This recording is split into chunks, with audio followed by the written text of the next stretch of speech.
আজ থেকে 25 থেকে 30 বছর আগের কথা বলছি আমি, তার বেশি ধরলেও ভালো হয়। তবে এখনও কোনো কোনো এলাকায় বা কোনো কোনো অঞ্চলে আছে, আমাদের পাবনা জেলাতেও একেবারে গ্রাম্য অঞ্চলে এগুলি এখনও আছে। কি আছে? ভাদ্র মাস আসলে পরে বড় বেটার বর ওর পাও দেখা লাগে না। কি ছিল না? ছিল না? কথা বলেন। ছিল, বলা লাগবে তো। এটা না করলে এই যুবকেরা জানবে কি করে? ওরা ভাবে বোধহয় হুজুর হুদি হুদিই করছে, হুদি হুদি কবা হুজুরলা, এটা প্রমাণ দলিল নিয়ে কথা বলে। বড় বেটার বর পাও দেখা লাগে না, এই ভাদ্র মাস তার বাপের বাড়ি থেকে আসুক।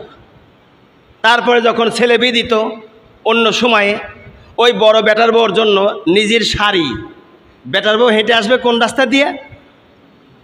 যেই পালকির থেকে বউকে নামানো হতো, ওই পালকি থেকে শুরু করে ঘর পর্যন্ত বেটার বউকে ওই শাড়ির পর করে নিয়ে আসতো, হাঁটায় শাড়ির পর করে হাঁটায় নিয়ে আসতো। এরপরে আবার জাহনে ডোলে ধান আছে, বেটা বউক দিয়ে ধান লড়াইতো, বরকত হইব ধান লড়াইতো। ছিল না? এই মতান ঝাঁকালে কিন্তু চলবে না, কিন্তু নাকু ফাড়া ফেলা দেবো না কিন্তু। কইতে কথা চলতেছে না, বাকি মুরব্বীরা কন্যার শৈল বল দুর্বল হয়ে গেছে। যাই হোক, তাহলে ভাইরে আমার, বেটার বকদের দিয়ে ধান লড়াইতো, ডোলের ধান লড়াইতো, যে ধান লাড়ুক বরকত হবে। ধান লড়া শেষ, তখনকে এই বেটার বলে নিয়ে যাও ওখানে, কোথায়? চাউল লড়াও, চাউল লাড়তো, চাউল লড়াই বরকত হবে চাউলে। এরপরে ছেলে যখন মা বিয়ে দিবে, নতুন শাড়ির মধ্যে মা আর বিবাহিত সন্তান এক জায়গা হতো। হবার পরে মা সন্তানকে গালে দিলে দুধ কলা খাওয়াই দিত। আপনারা খাওয়াইছে, এই দেখেন ধরা পড়ে গেছে। আমি তো হ্যাঁ, এই তো মাশাআল্লাহ, এই তো ধরা পড়ে গেছে, দেখেন শিকার গেল কিন্তু। আপনারা তো দেখতেছেন শিকার গেছে কিন্তু। এরপরে মা আবার সন্তানকে ঠোঁটে মুখে চুমা দিয়েছে, জীবনের শেষ চুমা, আর চুমা দিতে পারবো না। এইসব শিরিক প্রথাগুলো ছিল। আরও প্রথা ছিল, নানি দাদি ভাবিরা, এরা তাগড়া যুবক 15 থেকে 30 বছর বয়স, সর্বনিম্ন 15 বছর ধরি, 15 থেকে 30 বছরের সন্তানকে নানি দাদি ভাবি যারা, তারা হলো পালি করে গোসল করাইতো। কে ঠ্যাং মাসতো, কেউ গা মাসতো। এইটা চিন্তাই করতো না শরীরে এমন একটা জায়গা আছে, ওই জায়গায় হাত দিলে মরা মানুষও জিন্দা হবে। এই নাই, মরা মানুষে যেতে হয়। কিন্তু সেই সন্তানকে মাথা থেকে পা তলে পর্যন্ত সাবান দিয়ে ডলে দিত, গা মোছা দিত। আবার তাগড়া জোয়ান সেই যুবককে কোলে করে নিয়ে আসি উঠানের মাঝখানে পাটা রাখতো, ওই পাটার উপরে দাঁড়া করে দিত। দেওয়ার পরে হিন্দুয়ানি প্রথা অনুযায়ী চারদিক খেয়াল নিয়ে পুরাইতো, পুরাইয়ে 2 পায়ের মাঝখান দিয়ে এভাবে করে এদিক দিয়ে বাড়ি করে ওদিকে আনতো, ওদিক দিয়ে বাড়ি করে এদিকে আনতো, এভাবে করে করে 5টা 7টা করে পাক দিত হাতে। কথা বলেন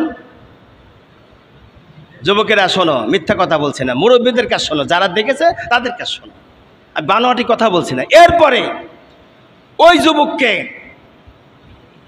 ক্ষীর খাওয়াইতো যখন, ভাবি নানি দাদির আঙ্গুলের উপরে কামড় মারি দিত। কামড় মারতো না? শয়তানি করে যুবকেরা কামড় মারতো। আবার আর একটা কাজ ছিল, মুসলমানি হলে পরে উঠানের মাঝখানে গর্ত খনন করত। এই গর্ত খনন করার পরে চতুর্থ সাইডে একটা গুটি রাখতো, গুটিটা ঢুকায় রাখতো মাটির মধ্যে। এরপরে খুঁজে যায় বাইক হবে, সেই কামিয়াবি। এইরকম কুসংস্কার কুপ্রথা ছিল। আর এই কুপ্রথাগুলি দূরীভূত করার জন্য রাসূল কারীম সাল্লাল্লাহু আলাইহি সাল্লাম তিনি হাদিস বর্ণনা করেছেন। আজ কোথায় মুসলমান গেছে? সেই গান বাজনা বাজতো 7 দিন ধরে, 1 মাস ধরে, 1.5 মাস ধরে। আগের যুগে ছিল মাইক। কেমন মাইক ছিল জানেন?